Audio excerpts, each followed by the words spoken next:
समय पहले की बात है कि शिव पुराण के अनुसार महाशिवरात्रि भगवान शिव और माता पार्वती की विवाह की रात मानी जाती। यह रात सबसे पवित्र और चमत्कारी रात होती। कहते हैं कि जो इस रात को भगवान शिव की पूजा सच्चे मन से करते हैं, भगवान उनकी सारी मनोकामनाएं पूरी करते। कहते हैं कि एक बार एक शिकारी जंगल में शिकार करने के लिए गया, लेकिन पूरा दिन बीत गया, उसे कोई शिकार नहीं मिला। रात हो गई, वह शिकार करने के लिए एक पेड़ पर चढ़कर बैठ गया।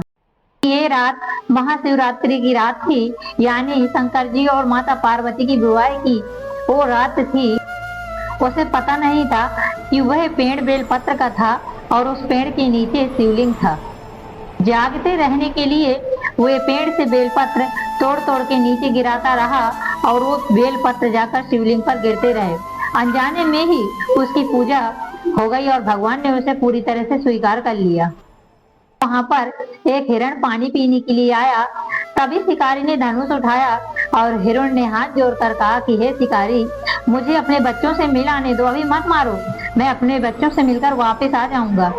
शिकारी को उस पर दया आ गई और उसने उसको जाने दिया। शिकारी ने जागकर पूरी रात शिवलिंग पर बेलपत्र गिराए और किसी को नुकसान नहीं पहुंचाया।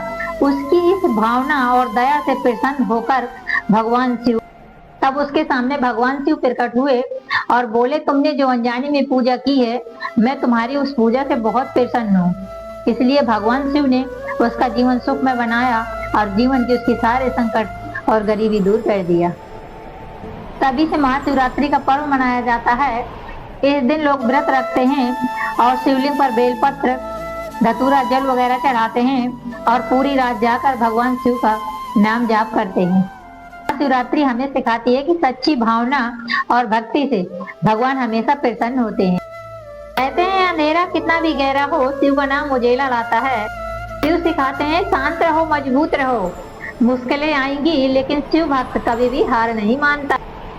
कहते हैं जो खुद पर विश्वास रखता है, शिव की कृपा उस पर हमेशा रहती है। शिव कहते हैं डर को नहीं, खुद को जीतो। उस समय पहले की बात है।